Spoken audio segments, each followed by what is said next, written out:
یہ سب تمہاری بیوقوفی کی وجہ سے ہوا ہے۔ گھر میں داخل ہوتے ہی سب سے پہلا جملہ میرے منہ سے نکلا۔ اس وقت میرا خون شدید کھول رہا تھا۔ سامنے صحن میں میری بیوی چارپائی پر بیٹھی ہوئی تھی۔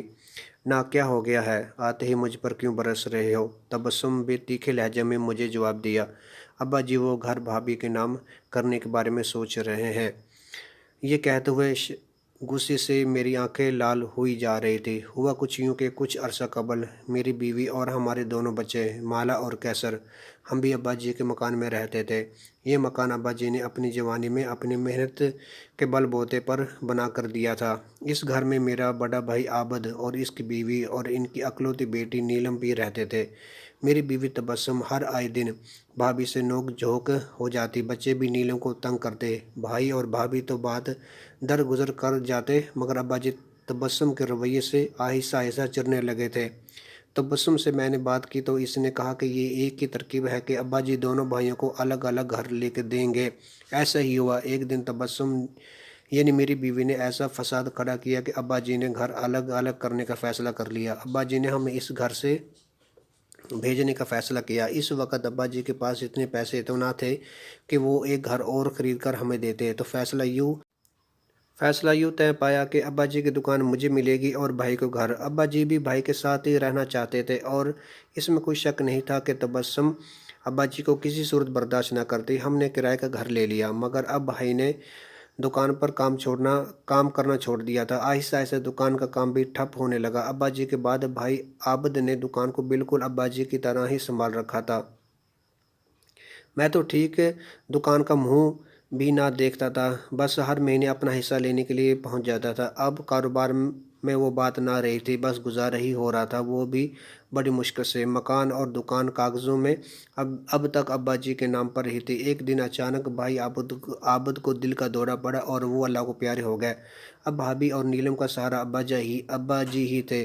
بھابھی نے گھر ہی میں سلائی کا کام شروع کر دیا۔ اس میں بھی پوری طرح گزارا مشکل تھا، تو انہوں نے حاصل کردہ تعلیم سے فائدہ اٹھایا اور گھر میں بچوں کو ٹیوشن پڑھانے شروع کر دی۔ یہ سب کام تبسم بھی کر سکتی تھی۔ میں نے اسے بھی مشورہ دیا کہ وہ بھی گھر میں ہی کوئی کام کر لے تاکہ ہمارا گزارا بھی اچھے سے ہو جائے، مگر تبسم نے مجھ سے کہا کہ کیا ضرورت ہے کام کی، اب ویسے بھی بھائی جان نہیں رہے تو ابا جی نے سب کچھ ہمیں ہی دینا ہے۔ میں بھی اسی امید پر بیٹھ گیا اور کاروبار دن بدن ٹھپ ہوتا گیا۔ مگر اب زیادہ انتظار نہ کر سکتا تھا، اس لیے ابا جی کے پاس پہنچ گیا۔ ان سے باتوں ہی باتوں میں کاغذی کام بھی کر لینے کی رائے میں نے پیش کی، تو ابا جی نے کہا وہ بھی کافی دنوں سے یہی سوچ رہے تھے۔ مجھے لگا تبسم کی بات سچ ہونے والی ہے۔ تب ہی ابا جی نے مجھے یہ خبر سنائی کہ گھر وہ بھابھی کے نام کرنے والے ہیں، تاکہ ابا جی کے بعد انہیں در بدر کی ٹھوکریں نہ کھانی پڑے۔ یہ سنتے ہی میں تو وہاں سے لال پیلا ہوتا گھر آ گیا۔ اب کیا کرنا ہے یہ سوچنا ضروری تھا۔ ابا جی اپنے فیصلے سے کسی صورت پیچھے ہٹنے والے نہیں تھے۔ دن سے رات ہو گئی، اب تک کچھ بھی میرے اس گرم دماغ میں کوئی ترکیب نہیں آ رہی تھی۔ میں جا کر صحن میں لیٹ گیا۔ میرے پاس ایک راستہ ہے تبسم، میری بیوی نے مجھ سے آ کر کہا، تو میں نے سوالیہ انداز میں اسے دیکھنے لگا۔ پھر اس نے جو مشورہ دیا، پہلے تو وہ مجھے کافی عجیب لگا اور ڈراؤنا بھی، لیکن شاید اس کے علاوہ اب کوئی اور راستہ بھی نہ بچا تھا۔ میں نے حامی بھر لی۔ اگلی صبح میں تبسم کے بتائے ہوئے پتے پر آ گیا۔ یہ کسی کالے جادو والے بابے کا اڈا تھا۔ تبسم نے مجھے یہی مشورہ دیا تھا۔ میں اندر گیا۔ بابا جی سے سلام دعا کے بعد اب میں اصل مدعے پر آ گیا۔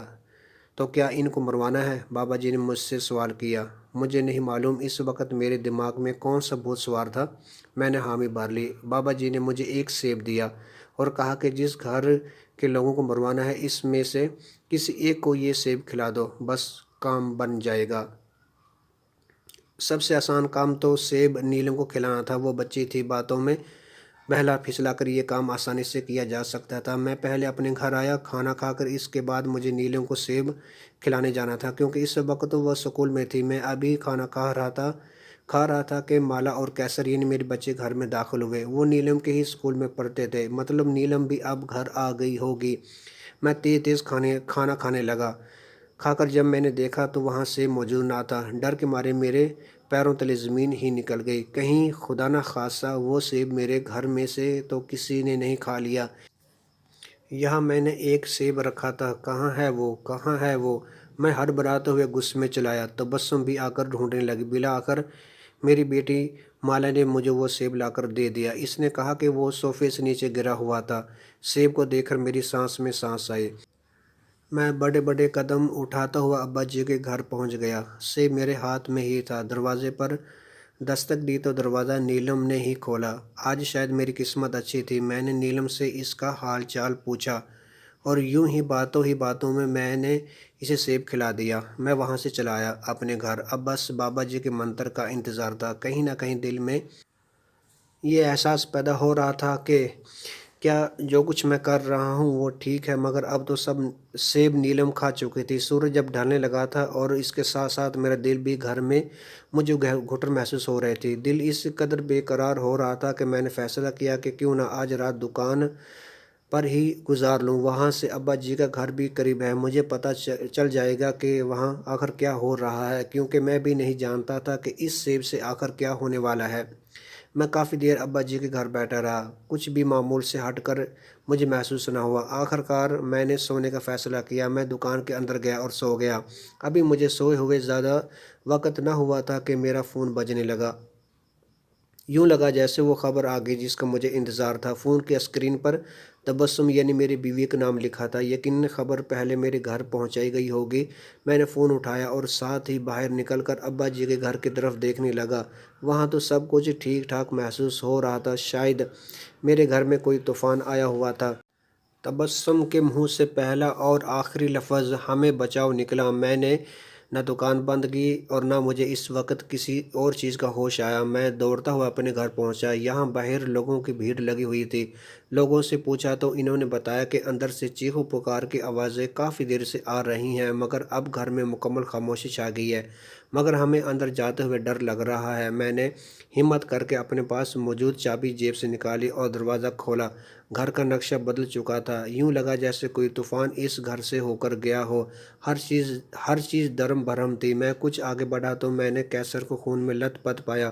میرے پیروں تلے زمین ہی نکل گئی۔ کسی نے بے رحمی سے اس کا گلا کاٹ دیا تھا۔ خون نے بہہ کر اس کو پورا بھگو دیا تھا۔ میرے پیچھے باقی محلے والے بھی اندر داخل ہو چکے تھے۔ محلے والوں نے پولیس کو بھی بلا رکھا تھا۔ کیسر تو مر چکا تھا۔ مجھے تبسم اور مالا کا خیال آیا تو میں مزید اندر کی طرف دوڑا۔ مالا اپنے کمرے میں نہیں تھی۔ میں تبسم کو دیکھنے اپنے کمرے میں بھاگا۔ تبسم کا گلا بھی کسی نے کاٹ دیا تھا اور وہ خون میں نہا چکی تھی۔ فون اس کے پاس ہی پڑا تھا۔ مجھے تبسم سے فاصلے پر ایک اور لاش پڑی نظر آئی۔ یہ مالا تھی میری بیٹی۔ اس کے ہاتھ میں چھرا تھا۔ اس نے اپنا گلا کاٹ رکھا تھا۔ میں نے دوڑ کر اس کی نبض چیک کی مگر اب وہ نہیں رہی تھی۔ میں ایک ہی رات میں تباہ و برباد ہو چکا تھا، مگر یہاں کیا ہوا تھا میری سمجھ میں نہیں آ پا رہا تھا۔ پولیس کے مطابق مالا نے اپنی ماں اور بھائی کو مارا اور اس کے بعد خود کو بھی مار لیا۔ میری بیٹی کو پاگل قرار دے دیا گیا تھا، مگر وہ تو بالکل ٹھیک تھی۔ میرا دماغ بالکل کام نہیں کر رہا تھا۔ کچھ لوگوں نے مجھے گھر سے باہر لا کر بٹھا دیا۔ میں اب بھی سمجھ نہیں پا رہا تھا کہ یہ قیامت کہاں سے میرے گھر میں آئی۔ تب ہی میرے کندھے پر کسی نے ہاتھ رکھا۔ میں تل ملا کر پلٹا۔ یہ تو ابا جی تھے۔ ابا جی میرے منہ سے بے اختیار نکلا۔ ابا جی اظہار افسوس کر رہے تھے، مگر مجھے اب سب کچھ سمجھ آ رہا تھا۔ وہ بابا جی کالے جادو والے جس کا تبسم نے مجھے کہا تھا، اس کا ہی کام ہے اس کے پیچھے۔ میرے دماغ جیسے ہی یہ بات آئی میں وہاں سے بھاگ پڑا۔ کافی لوگوں نے مجھے روکنے کی کوشش کی، مگر میں نے پیچھے مڑ کر نہ دیکھا۔ بھاگتے بھاگتے اب میں پھولی سانس کے ساتھ اس بابا جی کے اڈے کے باہر تھا۔ یہ رات کا وقت تھا۔ سب شاید ابھی سو رہے تھے، مگر میں نے ان سب کی پرواہ کیے بغیر اس قدر دروازہ پیٹنا شروع کر دیا۔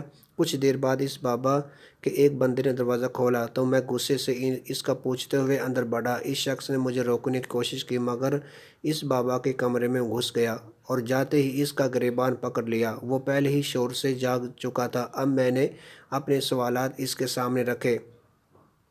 بابا جی نے مجھے کہا کہ وہ اپنے علم سے پتہ کر کے مجھے بتاتے ہیں کہ آخر یہ سب کچھ کیسے ہوا۔ اس نے کوئی منتر پڑھنے شروع کر دیے اور کچھ دیر بعد وہ بولا، وہ سیب مالا نام کی بچی نے کھایا تھا، مطلب تمہاری بیٹی نے۔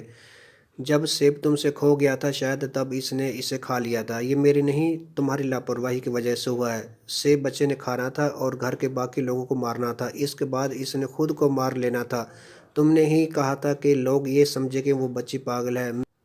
میں ہی اپنی بیٹی، بیوی اور بیٹے کا قاتل تھا۔ دوسروں کے گھر میں خون کی ہولی کھیلنے چلا تھا، مگر میرے اپنے گھر میں سب کچھ خون میں نہا گیا۔ میں قاتل ہوں۔ میں پاگلوں کی طرح گلیوں میں چلتا ہوا بھاگنے لگا۔ تبھی ایک گاڑی میرے پاس آ کر رکی۔ ابا جی کسی محلے کے شخص کے ساتھ مجھے ڈھونڈتے ہوئے آ گئے تھے۔ وہ لوگ مجھے گھر لے کے چلے گئے، مگر میں ایک ہی بات کیے جا رہا تھا، کالا سیب، کالا سیب، میں قاتل ہوں، میں قاتل ہوں۔ چند روز میری حالت اتنی بگڑ گئی کہ مجھے پاگل قرار دے دیا گیا۔ مجھے پاگل خانے میں داخل کروا دیا گیا۔ گھر تو کیا، اب دکان بھی ہاتھ نہ آئی۔ اس دن کے بعد سے میں نے کبھی سیب نہ کھایا، کیونکہ ہر سیب مجھے کالا نظر آتا ہے۔ مزید ایسی سنسنی خیز کہانیوں کے لیے میرا چینل لائک کریں، شیئر کریں اور سبسکرائب کریں۔